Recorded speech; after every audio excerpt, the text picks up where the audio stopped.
bukan itu juga. Jadi memang yang ditonjolin adalah produk si mobil dari satu merek ini secara raw tanpa dimodif terlalu banyak bagaimana. Yang dibuktiin di balap ini. Makanya nggak boleh terlalu banyak modifikasi. Hanya kayak pasang roll cage, besi-besi pengaman itu, terus ganti velg karena biar bannya bisa lebih lebar. Shock breaker gitu, udah itu aja. Tapi mesin ya harus standar. Kita tahu di Indonesia ini udah bukan rahasia lagi lah ya, orang bikin SIM kan nggak dites di sini. Iya bener, kan? Bener lagi.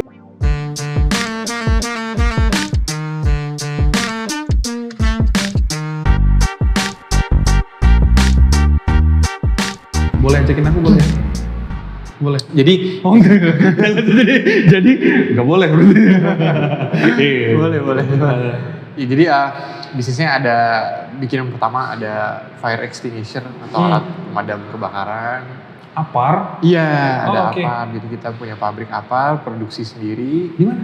Di Gunung Putri pabriknya. Palmas bukan? Bukan. Oh bukan. Soalnya kemarin aku abis isi apar juga. Oh iya. Ya, serius. Isi ulang maksudnya. Isi ulang. Oh udah besok di aku aja isi. Oh iya boleh. Masuk lagi.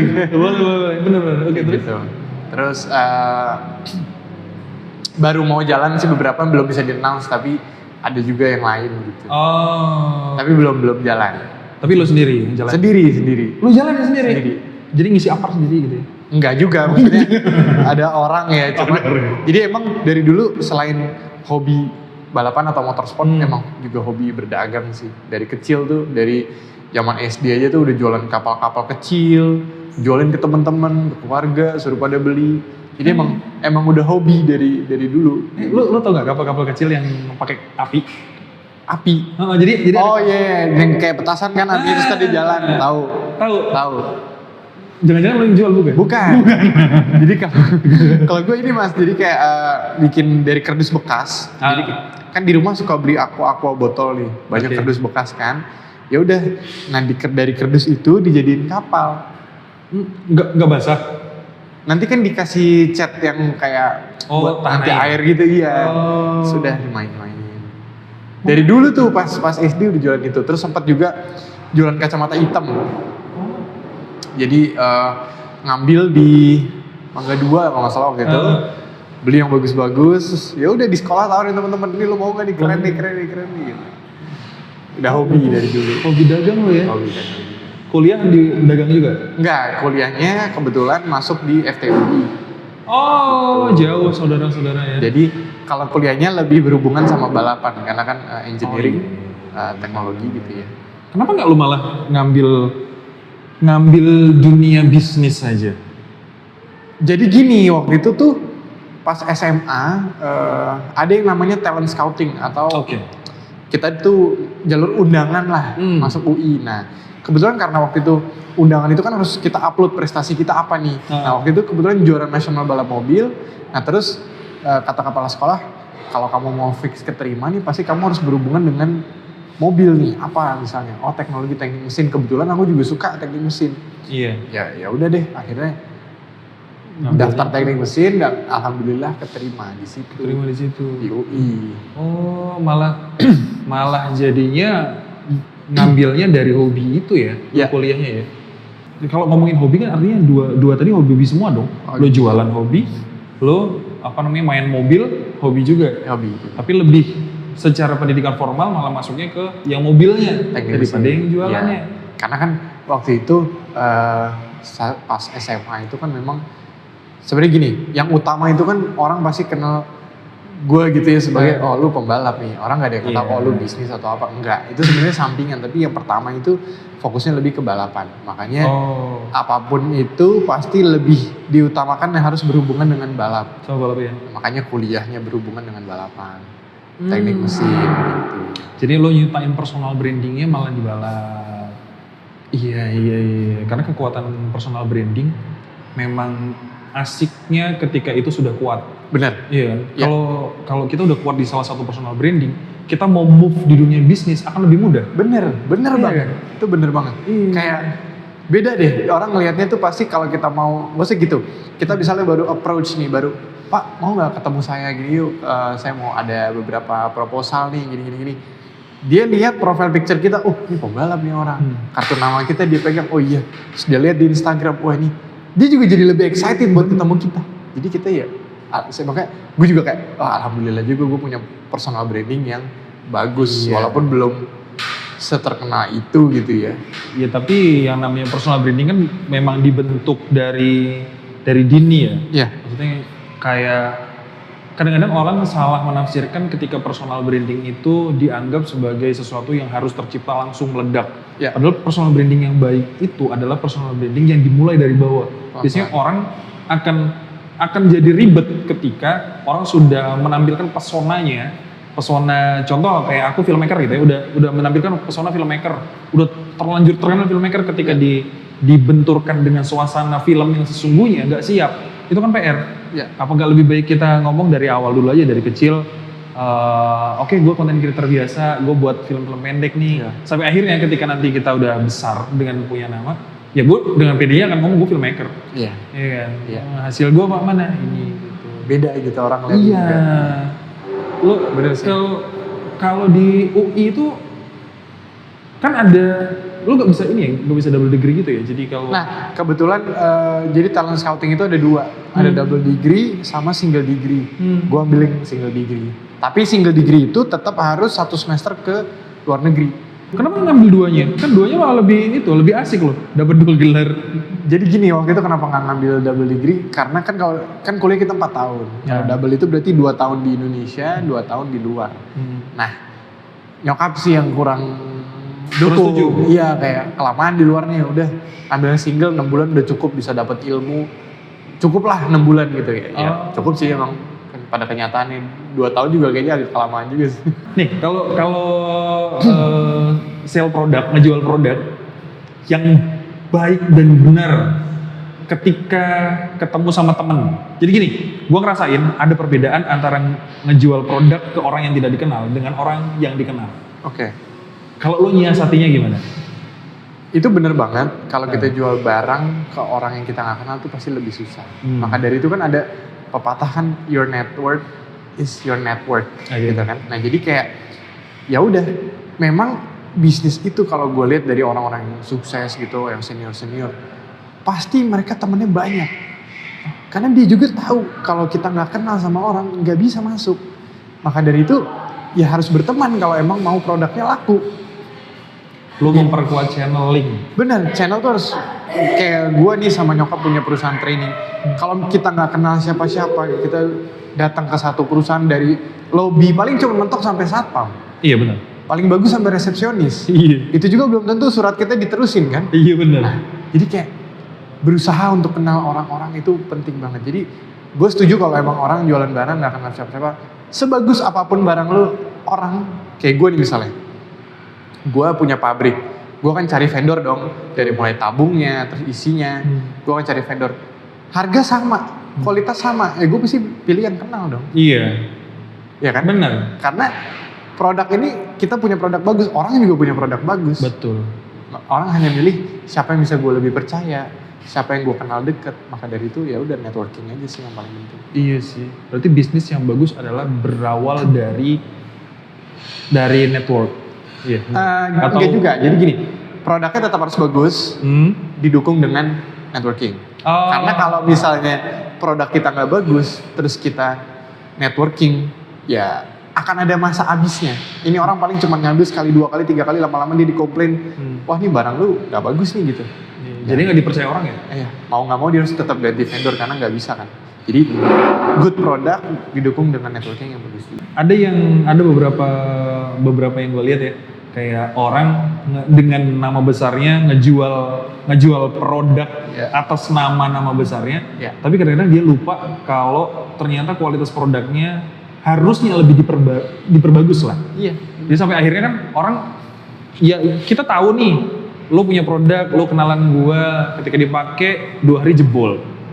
PR juga dong. Iya, ya lama-lama kan orang jadi ya kenal sih sama ini orang, tapi males gitu kalau produknya rusak terus. Iya. Tetap harus didukung. Bener. Lu daripada jual apa, lu jual spare part aja dulu. Iya. Oh iya.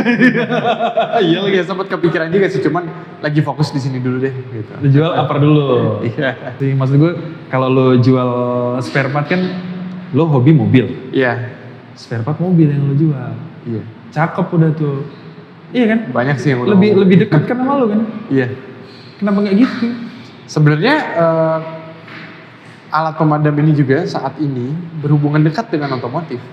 Kalau lu sadar nih Mas, kayak pasti sekarang kalau kita beli mobil baru nih pasti ada kan? Ada uppernya. Nah, jadi kayak masih ada hubungannya sama motorsport. Kebetulan di balapan juga, di mobil balap juga mesti ada, di pit mesti ada, di sirkuit mesti ada. Jadi bukan produk yang jauh dari dunia otomotif juga sih, gitu. Iya benar. Kalau dulu gue lihat kalau mobil kadang-kadang nggak ada aparnya, tapi sekarang mobil-mobil baru sekarang rata-rata ada tuh. Iya. Rata-rata ada ada peraturannya. Apa nggak tahu itu standar apa sih? Iya, itu emang udah jadi standar sekarang. Walaupun belum semua merek ya yang menerapkan itu, tapi udah mulai banyak yang menerapkan mobil beli baru dari dealer tuh udah pasti langsung ada. Iya, gue ngeliat sih itu. Jadi ada pergeseran juga ya. Ya. Termasuk mobil-mobil listrik sekarang udah ada apa-apa. Iya, penting banget. Kalau gue ngerti ya perbedaan mobil listrik sama mobil yang lo pakai gitu. Lo kan pakai nggak mobil listrik dong? Enggak. Drift. Lo pernah nemuin nggak? Ada orang balap pakai mobil listrik? Iya ada, namanya Formula E sekarang. Oh iya, ada ya? Dan bulan depan ada nih di Jakarta gitu. Oh, serius? Iya. Oh, jadi itu mobil Formula ya kayak bentuknya mirip dengan F1 gitu, tapi mesinnya mesin listrik. Oh, lo nggak pernah coba itu? Belum. Siapa tahu lu coba pakai Ioniq gitu ya. Kalau balapan yang mobilnya ada sih. Balap mobil listrik gitu, tapi itu masih sangat jarang ya. Sangat jarang. Di Indonesia sendiri belum ada. Biasanya lo pakai? Jadi gue saat ini balapan, jadi gue tuh nama balapannya balap touring. Oke. Touring itu kayak ya mungkin konsepnya sama seperti kayak F1, balapannya di sirkuit. Ada berapa lap gitu ya. Nah, yang gue pakai sekarang mobil ini adalah Toyota. Karena kebetulan gue adalah pembalap pabrikannya Toyota di Indonesia. Gitu. Berarti produk-produk Toyota yang lo pakai. Yes. Lo pakai Yaris balapan gitu ya? Waktu itu waktu di Fuji, jadi gue tahun 2023 itu sempat balap di Jepang. Nah itu pakai Yaris. Pakai Yaris. Oh bener berarti gue Yaris ya. Dan di Indonesia saat ini kan lagi ada kelas yang namanya ITCR 1200. Jadi kejurnas yang boleh ikut di situ mobil 1200 cc. Nah itu gue ikut pakai Toyota Agya karena mobilnya Toyota yang 1200 cc. 1200 Agya. Jadi kita di kejurnas pakai Agya. Jadi kelihatannya aja ini cuman kayak Agya gitu ya. Tapi sebenarnya ini mobil balap yang profesional. Covernya masih Agya standar. Tapi udah dikorek juga udah dikorek juga. Justru enggak, justru mesinnya itu standar. Karena saingan kita dari merek-merek lain juga kan mesinnya harus standar. Oh, berarti yang ditonjolin di situ skillnya? Bukan itu juga. Jadi memang yang ditonjolin adalah produk si mobil dari satu merek ini secara raw tanpa dimodif terlalu banyak bagaimana. Yang dibuktiin di balap ini. Makanya nggak boleh terlalu banyak modifikasi. Hanya kayak pasang roll cage, besi-besi pengaman itu, terus ganti velg karena biar bannya bisa lebih lebar, shock breaker gitu. Udah itu aja. Tapi mesin ya harus standar. Harus standar. Gue gak bisa bayangin ya standar pabrik kalau buat race gimana ya? Asik juga?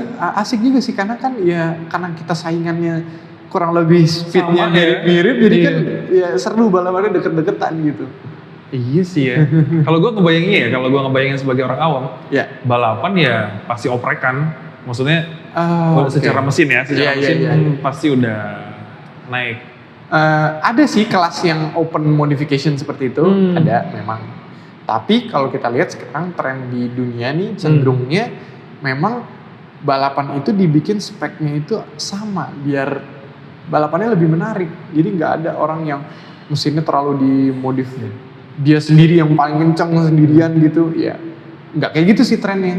Sampai ke kejuaraan dunianya juga namanya WTCR, jadi World Touring Car Race gitu. Jadi itu mesinnya harus standar dari pabrikan walaupun mobilnya di custom, jadi bodinya udah karbon gitu, terus velgnya jauh lebih besar, tapi itu pun harus ada homologasinya. Jadi si FIA itu gitu dia ngeliat tuh, oh mobil ini segini, dibikin balance of performance. nggak ada tuh mobil yang terlalu kencang sendiri, semuanya dibikin rata. Jadi emang udah begitu sih trennya sekarang gitu balap. Berarti gue salah besar sih.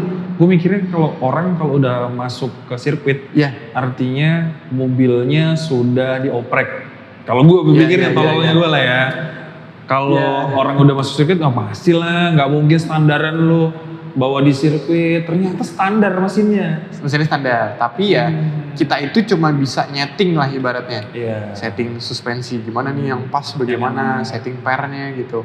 Terus setting kaki-kaki kayak spuringannya nih mau bagaimana. Paling itu aja sih yang bisa disetting. Kalau mesin ya standar. Tapi lo happy balapan? Seneng banget karena dari kecil emang udah passion ya. Lu gak takut? Enggak. Gak takut? Enggak. Karena justru balapan itu tuh aman. Maksudnya gini, orang nyetir di jalan raya itu jauh lebih bahaya dibanding orang balapan. Kenapa? Karena ya faktanya angka kecelakaan fatal di dunia balap itu sangat sedikit. Oh, oke, nangkep. Berarti artinya kalau dunia balap kan sudah profesional, sudah disiapkan kan keamanannya tadi yang lu bilang ya. Oh, berarti masuknya ke sana ya. Kalau di jalanan kan yang namanya di jalanan masa bodo amat ya, mobil-mobil nggak disiapin rangka yang tadi lu bilang. Sarananya yang pasti berbeda. Kalau misalnya di balapan mobilnya aman, udah ada besi roll cage-nya, mau terbalik berapa kali nggak akan penyek gitu ya. Sirkuitnya pun aman. Dalam artian gini, ini aspal, ada yang namanya gravel. Kalau kita keluar dari aspal itu, mobilnya tuh kayak berhenti gitu, kayak masuk ke pasir gitu. Itu juga udah dipikirin. Nah kalau jalan raya ada 2 arah. Iya benar. Ya kan? Benar. Tabrakan kan yang paling parah kan berlawanan arah. Itu satu. Kedua, mobilnya tuh ringkih. Terbalik bisa penyek. Bisa. Nabrak depan bisa hancur. Bisa. Karena memang dia bukan diciptakan untuk tabrakan gitu maksudnya. Iya. Jadi terus skill dari si orangnya. Kita tahu di Indonesia ini udah bukan rahasia lagi lah ya. Orang bikin SIM kan gak dites di sini. Iya bener. Ya kan? Bener lagi. Ditit. Jadi kayak orang asal-asalan bisa dapet SIM. Tiba-tiba dia nyetir, dia nggak tahu nih. Oh, bahaya di jalan tuh seperti apa. Dia nggak tahu. Oh iya, kalau gue udah nggak sadaran segini, gue harus berhenti dulu apa? Kadang orang kan nggak aware. Bener lagi. Terus kalau misalnya dia hujan, mobilnya tergelincir, dia nggak tahu harus ngapain. Gimana cara menghandle ini mobil biar bisa lurus lagi. Jadi dari mulai mobilnya kalau balapan lebih aman, pembalapnya pasti lebih aman karena dia profesional, dia tahu harus apa. Dan jalanannya pun dengan sirkuit beda keamanannya. Sudah diciptakan sedemikian rupa. Iya. Yang tujuannya memang buat itu. Memang untuk itu. Iya sih, bener sih. Kalau ngomongin soal pembuatan SIM ya di negara Wakanda, Wakanda aman ya. Di negara Wakanda memang kita nggak bisa nutup mata ada orang-orang yang gitu. Bahkan ini real life aja mas ya. Ada salah satu teman yang dia nggak tahu fungsi arti dari marka jalan. Pasti banyak. Itu, lu ujian SIM-nya gimana? Gue pengen gitu, untuk plak lu. Tapi lu sendiri bikin SIM ujian nggak? 3 kali gue. Ujian? 3 kali. Gue 3 kali baru lolos pak. Oh iya. Tapi kan sekarang pembuatan SIM lebih enak di negara Wakanda. Ya ngomongin itu ya, jadi waktu itu gue juga bikin SIM itu benar-benar ujian. Gue di Polres di Bekasi waktu itu. Ya, gue ikut ujian dan alhamdulillah lulus. Tapi ada satu hal yang menurut gue tuh juga kurang setuju ya. Jadi contoh kayak misalnya gini, kita ujiannya cuma disuruh parkir, ya nggak? Maju, mundur. Ibaratnya nih ya, kalaupun kita nabrak, orang nggak ada mati gara-gara parkir. Harusnya ujiannya itu di jalan. Bagaimana dia di jalan? Bagaimana dia di tol misalnya tiba-tiba dia ambil kanan, dia tiba-tiba dia ambil kiri. Itu yang berdampak lebih buruk kan kalau dia nggak bisa. Makanya jadi kayak kalau di luar negeri itu kan kayak di Amerika gitu ya, ujian untuk ambil SIM itu si penguji duduk, terus yaudah yuk jalan raya bagaimana bisa apa enggak. Jadi nggak nyambung gitu kalau di parkiran doang ya. Nggak ada yang fatal gitu orang cuman nyenggol di parkiran. Iya sih bro. Iya kan? Iya, gue baru kepikiran. Iya bener ya, gue cuma suruh maju mundur doang. Nanti ketika iya sih, maksudnya kalau orang yang belum siap secara mental ketika ketemu di jalan, tiba-tiba dipotong di jalan, yang namanya di jalan ya kita nggak tahu ya, tiba-tiba langsung dipotong, gugup, banting kanan banting kiri, bener juga tuh. Iya. Jadi kayak yang dites bukan hal yang pentingnya malah. Gitu. Iya sih, karena ya bener kalau ngomongin tadi tes daripada kita maju mundur itu kan secara lapangan mungkin ya dia pengen ngelihatnya secara lapangan. Secara teori, kadang-kadang ada juga yang memang tidak paham sih secara teori ya. Iya. Secara, nggak usah yang banyak-banyak deh, rambu yang umum. Iya, kadang-kadang orang tuh nggak paham. Iya. Kalau rambu-rambu sih dites kan pakai komputer itu ya. Iya benar. Gue sempat ngisi juga tuh. Iya kan kadang-kadang kita kan nutup mata dia. Kan ada orang yang udah nih, entar tesnya ini, lu apalin aja rambu-rambu ini. Ntar yang keluar pasti lebih banyak yang ini. Itu nggak nutup mata mas. Iya. Seperti itu jatuhnya orang tidak mengetahui, tidak paham beda antara paham sama tahu ya, tidak paham makna dari rambu-rambu itu. Dia cuma sekedar tahu, oh ya udah itu rambu-rambu, dilarang stop. Nyatanya gue juga nepi juga nyetop stop juga. Itu kan ujung-ujungnya kan jadinya kayak gitu ya kalau ngomongin itu. Tapi kalau balik lagi ke balapan ya, kan kalau SIM tadi yang kita bahas, SIM itu kalau diuji kan hanya untuk umum, maksudnya untuk berkendara di jalan raya dan lain sebagainya. Kalau di balapan ada nggak SIM-nya? Ada, jadi kalau di Indonesia ini namanya kartu izin start. Oke. Sama juga sih, nggak dites juga. Siapapun juga bisa dapat. Base apa dapatnya? Bayar.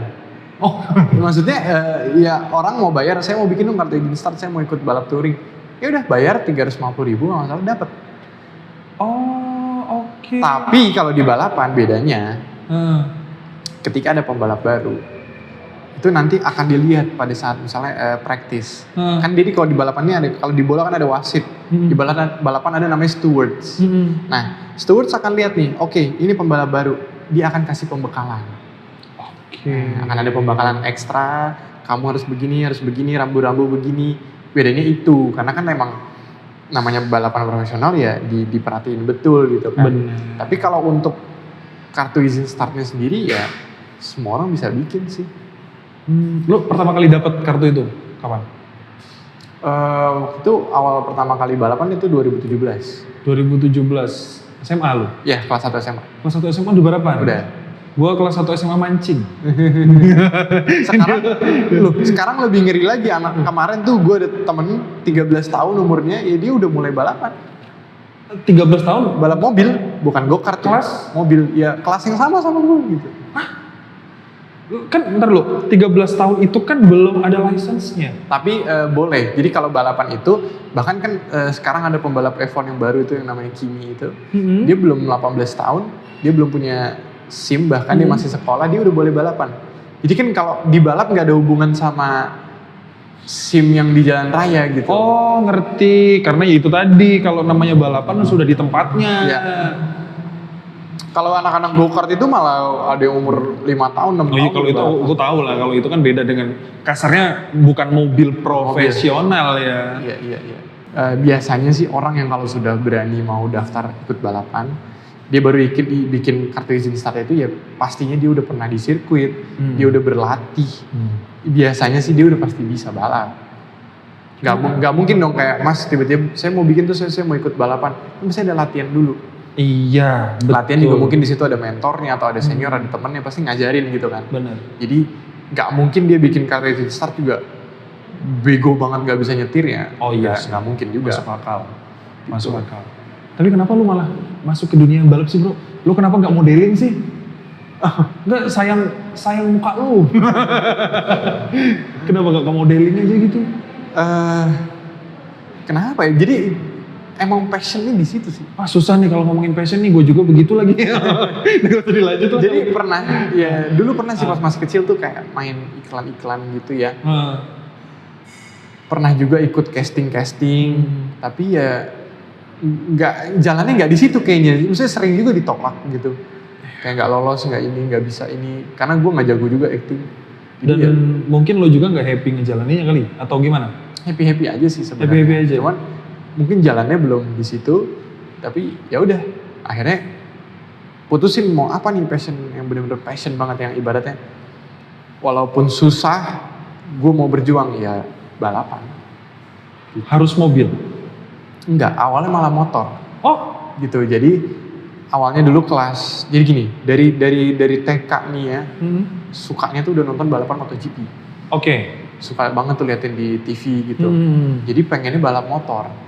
Nah, kebanyakan balap motor itu start dari balapan yang namanya motocross. Iya. Yang di tanah itu. Kelas 2 SD akhirnya motocross. Oke. Tapi nggak balapan.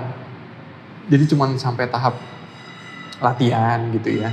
Sampai kelas 1 SMP waktu itu. Waktu itu akhirnya memutuskan untuk oke, gue mau balapan, gue mau ikut race. Waktu itu ke Jurda, Jawa Barat kalau nggak salah. Udah daftar, latihan dong, persiapan, latihan. Ya, apa ya, nasibnya mungkin nggak di situ ya. Kecelakaan dong gitu, jatuh. Terus insiden. Ya udah akhirnya sama nyokap kayak, udah jangan di situ. Motor gitu bahaya. Atau mungkin nyokap ngelihat kalau mobil lebih safety. Saat itu kita belum tahu kita mau balap mobil. Oh, oke. Belum tahu. Jadi bener-bener SMP kelas 1 udah off, nggak ikut balap apa-apa. Diem aja. Jadi kelas 2 SMP, kelas 3 SMP tuh ya udah nggak ada aktivitas balapan. Baru mulai lagi kelas 1 SMA. Kelas 1 SMA itu pun gara-gara gue ajak nyokap untuk yuk kita nonton balapan di Sentul, ada balapan mobil nih. Gue ajak nyokap nonton, terus gue ajak nyokap ketemu sama panitia dan gue tanya, ini kalau balapan mobil safety kan? Iya bu, dijelasin lah safety itu begini. Terus kalau mau ikut bagaimana caranya? Nih ada buku peraturannya, silakan dibaca. Ya udah dari situ gue coba lobby nyokap dan akhirnya dia memutuskan untuk mendukung gue balap mobil. Keren. Mak, ikut balapan ya mak? Balap karung. Aduh, kalau gue suruh balapan, gue malah kepikirannya aneh-aneh. Gue maksudnya, ya iya bener sih kalau di sirkuit udah dipersiapkan segala sesuatunya. Tapi ya kembali lagi itu kan passion ya. Namanya passion susah lah. Gue sendiri mungkin kalau passion gue ditekan, gue akan melakukan berbagai macam cara untuk tetap jalan di passion itu sih. Lo pernah ada cedera parah nggak di mobil? Enggak. Nggak ada? Nggak ada. Karena safety tadi? Karena safety dan alhamdulillah sampai sekarang masih diberikan keselamatan terhindar dari kecelakaan yang memang harus selalu gitu sih. Yeah. Harus selalu begitu. Nih kalau lu ngelihat nih ada bibit baru anak SD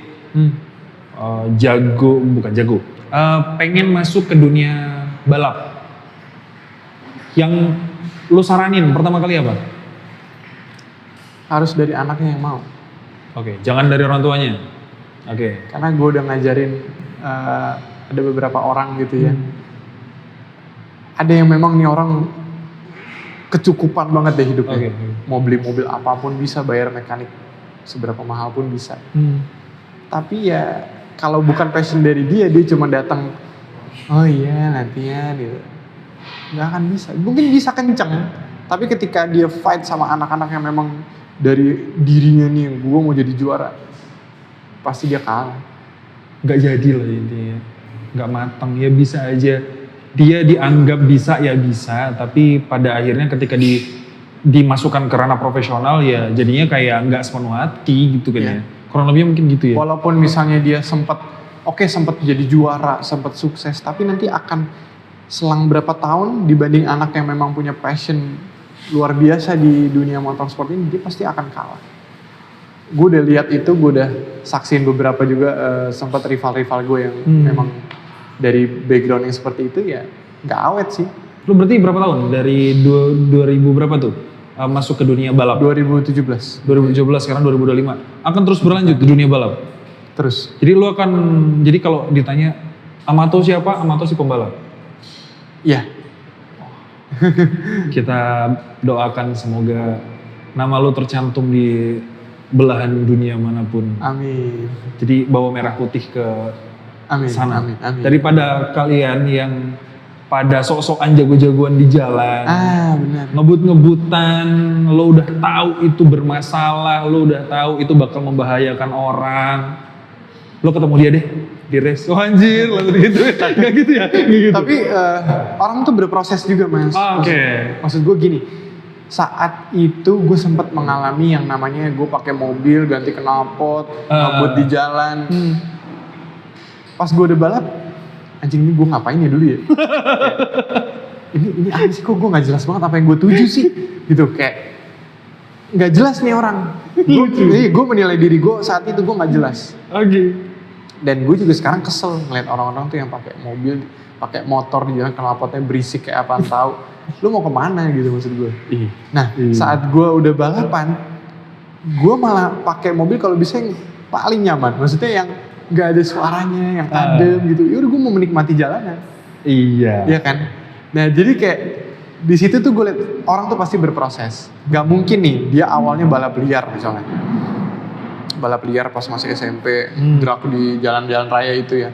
Sampai tua dia balap itu terus, menurut gue nggak mungkin. Pasti akan ada titik dia kalau nggak mati, dia berproses. Oh, gue nggak bisa begini nih, gue harus lebih profesional. Akhirnya dia main ke Sentul. Akhirnya dia meninggalkan dunia-dunia yang nggak baik ini gitu. Oke. Obrolan yang menarik, semoga nama lo seperti yang gue doakan tadi tercantum di negara manapun mengibarkan merah putih atas nama Indonesia. Amin. Terima kasih obrolannya bro. Thank you mas. Terima kasih. Jangan kapok ngobrol sama Sentin. Siap.